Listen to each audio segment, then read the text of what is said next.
नमस्कार दोस्तों, कलयुग के चमत्कार संतों की वाणी में आप सबका स्वागत है।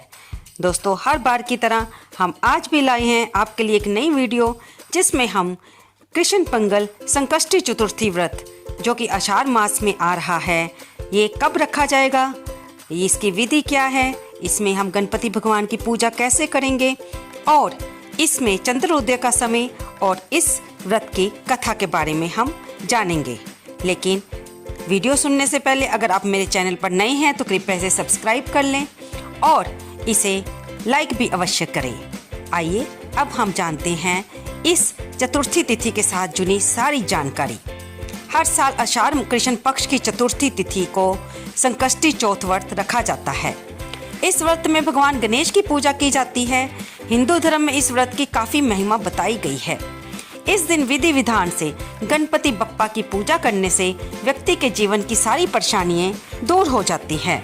संकष्टी चतुर्थी की शुरुआत 6 जून की रात 12:50 से होगी और इसकी समाप्ति 7 जून की रात 9:50 पर होगी। ये व्रत भगवान गणेश जी की कृपा पाने के लिए रखा जाता है। इस दिन व्रती पूरे दिन उपवास रखकर रात में चंद्र दर्शन करके अपना व्रत खोलते हैं। और अब हम जानेंगे इस व्रत में चंद्रोदय का समय क्या रहेगा। दोस्तों, संकष्टी के दिन क्योंकि रात को चंद्र भगवान को अर्घ्य दिया जाता है, तो चंद्रोदय का समय रात 9:50 का रहेगा। आइए जानते हैं अब हम इसकी पूजा विधि के बारे में। कृष्ण पिंगल संकष्टी चौथ के दिन सुबह जल्दी उठकर स्नान आदि करने के बाद पूजा घर की सफाई कर लें। इसके बाद एक आसन बिछाएं और पूजा के लिए पूर्व दिशा की ओर मुख करके बैठ जाएं। इसके बाद भगवान गणेश जी की प्रतिमा को स्थापित करें और उन्हें सुंदर वस्त्र अर्पित करें, उन्हें तिलक करके फूल चढ़ाएं। फिर उनके सामने घी का दीपक जलाएं और भगवान गणेश जी को 21 दुर्वा की गांठ चढ़ाएं। फिर गणेश चालीसा का पाठ करें। गणेश जी को मोतीचूर के लड्डू बहुत पसंद है, इसलिए इसका भोग लगाएं और पूजा के अंत में गणेश जी की आरती करें। और इसमें अगर आप व्रत रखना चाहते हैं तो व्रत का संकल्प लें। आप जिस तरह से भी फलाहार या एक समय अन्न का भोग करेंगे, जिस तरह का भी आप व्रत रखना चाहते हैं उसका संकल्प लें और गणपति जी की इस दिन व्रत की कथा को अवश्य सुनें। इस दिन आपको गणेश जी के मंत्रों का जाप करना चाहिए, जैसे ओम गंग गणपते नमः या फिर वक्रतुंड महाकाय सूर्यकोटि समप्रभा निर्विघ्न कुरु मे देव सर्व कार्येषु सर्वदा। आप इन मंत्रों का जाप करें और गणपति जी की कृपा को प्राप्त करें। इस दिन व्रत रखने का क्या महत्व होता है, आइए हम उसके बारे में भी जानते हैं।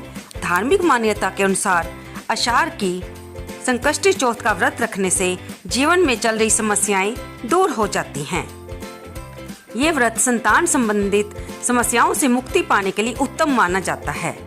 इसलिए माताएं अपने बच्चों की लंबी आयु के लिए और उनके कार्यों में आने वाले विघ्नों को हरने के लिए गणपति जी की पूजा करती हैं और उनका व्रत रखती हैं।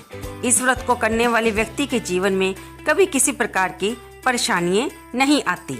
आइए अब हम जानेंगे कि इस दिन हमें गणपति जी की कौन सी कहानी या कथा सुननी चाहिए, क्योंकि दोस्तों हम हर बार आपको बताते आ रहे हैं कि अगर हम कोई भी व्रत रखते हैं तो उस व्रत से संबंधित उस देव की कथा कहानी सुनने से हमारा वो व्रत संपूर्ण होता है और हमें उसका पुण्य मिलता है और उस व्रत को रखने से उस देव के प्रति हमारी श्रद्धा और भक्ति भी बढ़ती है। आइए अब हम सुनेंगे गणपति जी की 2 कथाओं के बारे में, जिससे सुनने से या पढ़ने से आपका ये व्रत पूरी तरह से संपूर्ण होगा। अगर आप व्रत नहीं भी रख रहे तो भी इस कथा को सुनने से आपको अनंत पुण्य की प्राप्ति होगी। आइए सुनते हैं गणपति जी की पहली कथा, जो कि माताएं संतान की लंबी आयु के लिए व्रत रखती हैं। ये व्रत संतान के जीवन में आने वाली हर संकट और बाधा से उन्हें बचाता है। एक बार माँ पार्वती स्नान करने गई। स्नान घर के बाहर उन्होंने अपने पुत्र गणेश जी को खड़ा कर दिया और उन्हें रखवाली का आदेश देते हुए कहा कि जब तक मैं स्नान कर खुद बाहर ना आऊं, किसी को भीतर आने की इजाजत मत देना। गणेश जी अपनी माँ की बात मानते हुए बाहर पहरा देने लगे। उसी समय भगवान शिव माता पार्वती से मिलने आए, लेकिन गणेश भगवान ने उन्हें दरवाजे पर ही कुछ देर रुकने के लिए कहा। भगवान शिव ने इस बात से बेहद अपमानित महसूस किया और गुस्से में उन्होंने गणेश भगवान पर त्रिशूल का वार कर दिया, जिससे उनकी गर्दन दूर जा गिरी।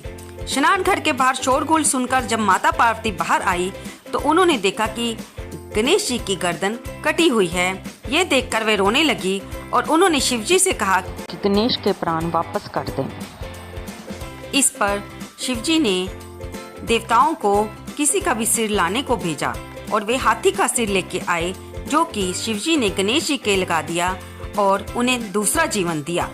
तभी से गणेश की हाथी की तरह सूंड होने लगी और माताएं अपने बच्चों की सुख शांति के लिए और दीर्घ आयु के लिए संकष्टी चौथ का व्रत रखने लगी। आइए अब हम सुनते हैं संकट चौथ की दूसरी कहानी। एक बुढ़िया थी, वह बहुत ही गरीब और दृष्टिहीन थी। उसके एक बेटा और बहू थे। वह सदैव गणेश जी की पूजा किया करती थी। एक दिन गणेश जी प्रकट होकर उस बुढ़िया से बोले, बुढ़िया माँ तू जो चाहे मांग ले। बुढ़िया बोली, मुझे तो मांगना नहीं आता, कैसे और क्या मांगू? तब गणेश जी बोले, अपने बहू बेटे से पूछ कर मांग ले। तब बुढ़िया ने अपने बेटे से कहा, गणेश जी कहते हैं कि तू कुछ मांग ले, बता क्या मैं क्या मांगू? पुत्र ने कहा, माँ तू धन मांग ले।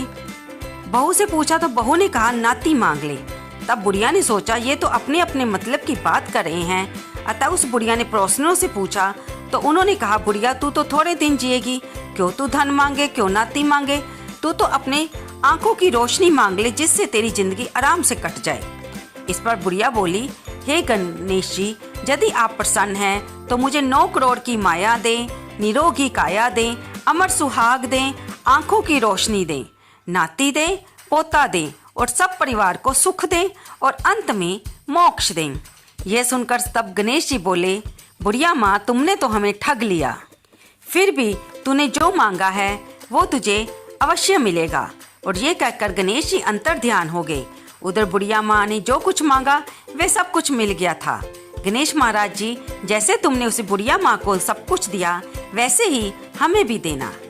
तो दोस्तों, ये 2 कहानियाँ जो कि गणेश जी की दयालुता को, उनकी कृपालुता को दर्शाती हैं कि उन्हें पूजने पर हमें सुख सुविधा और जो मांगे वो मिलता है, हमारे विघ्न हटते हैं।